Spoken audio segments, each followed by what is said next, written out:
Well, the deadly shootings in Chattanooga reigniting the debate over gun-free zones, which that recruiting center was one of. Republican presidential candidate Donald Trump weighing in on this last night on O'Reilly. Watch.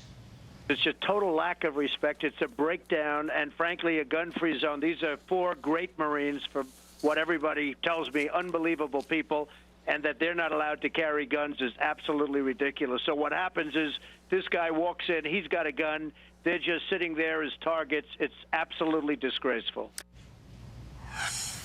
Let's bring in Juan Williams, Fox News political analyst, and Mary Katharine Ham, editor-at-large for HotAir.com and a Fox News contributor. Welcome to both of you. So, once again, you have Donald Trump, who's on top of our most recent Fox News poll. Right. His politics and what he's talking about seem to be coming together with these horrific things that are happening in the real world. Mary Katharine, I mean, discussion about gun control, discussion about arming people who are at recruiting centers. This man did 2 tours in Iraq and was awarded a Purple Heart, and yet he wasn't allowed to have a gun to protect himself or anybody else in that room. I mean, it is so tragic. Well, yeah, here's the thing. I know that liberals will take issue with saying, okay, we should have no gun-free zones, although I would hasten to remind them that many of these shootings indeed take place in gun-free zones because partly because people cannot protect themselves. But here's the thing. This should be non-controversial. These are Marines, every one of them a rifleman. They are trained to protect themselves, and they have volunteered to be our sheepdogs, to protect the rest of us, and yet we take the means out of their hands to do that. And that just seems like a sin. Juan, what do you think?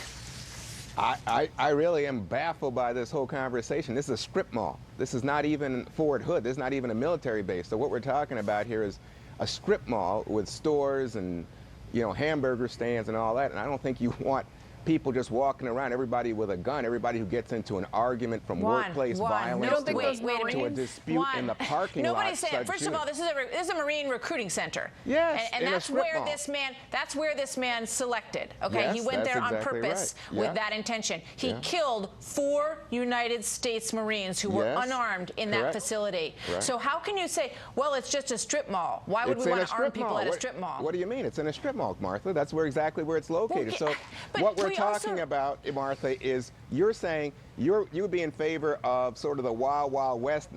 Everybody has a gun on them as they're walking around the mall. Not my mall. I don't want it. No, I don't think you heard a word I said.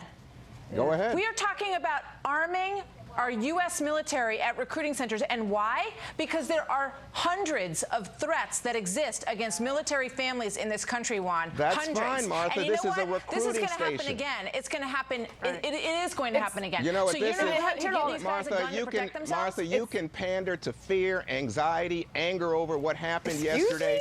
But it is not a substantial policy to say where we have military police who do have guns, where we have situations where we say we don't want everybody carrying gun, that somehow that's illogical or bad policy or blame President Clinton. It is a rational, completely no-brainer policy to say that that military personnel who are working in military matters might carry so that they might protect themselves because they are targets. And this is the new world that we live in, where people are soft targets, where strip malls are targets. And so it does seem illogical to take the power out of those hands that are trained to protect themselves and others, and frankly, regular citizens as well. It does not make for a Wild West to have responsible citizens have means in their hands in case something happes. Well, they can under law. Look, I wanted to talk to you guys about Donald Trump, but I think we still are in a way, because he's saying what a lot of people would like to hear, Juan. And he's saying that it's, for one thing, it's ridiculous that these guys are not allowed to arm themselves. They're trained United States military, and they're clearly a target of these Islamic radical groups. They have made that perfectly clear, okay? So the fact that Donald Trump is willing to say stuff that people think and feel is what's making him resonate, and it's working for him on the issue of the border as well. So, I don't know, Juan, do you not understand that? Yeah, I understand that you can say things that other people say, oh yeah, I wish somebody would say that. That's pretty wild and radical. And, you know, I'm not hearing this from our establishment politicians. So Donald Trump says it, and boy, that's great. He's blunt. He's really speaking the truth. He's authentic.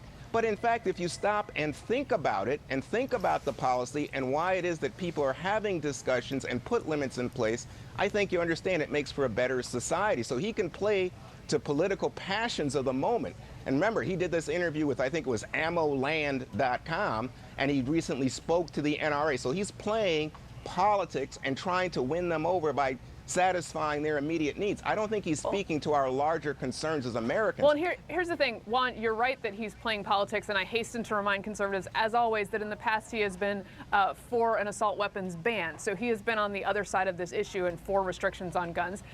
But in this case, I do think he's tapping into something. And no, it is not a radical idea. And no, it's not insane to think that people who are trained to protect themselves and others could have guns to protect themselves and others in places that are obviously targets. That seems perfectly rational to me. I happen to agree with him on this issue, even though he's radical on some others. You know, you could say that about the post office. We have lots of post office violence, and people have the right to carry guns. But then in the workplace, we say not in this workplace, and that's what the U.S. government says. Are you really you're making a comparison to post office shootings and an Islamic radical movement that has been going on essentially since 1982? I'm making a comparison.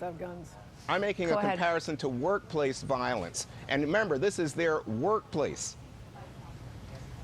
And their workplace is a target. Yeah, we're all target. We're Americans. Right, which is why it's okay for all of us to have guns. Well, that's right. There you go. All right. But, you know, Juan and Mary Catherine, rules in place. We're going to do the conversation's going to go on. I guarantee it. Thank you very much. Juan and Mary Catherine. We'll see you soon.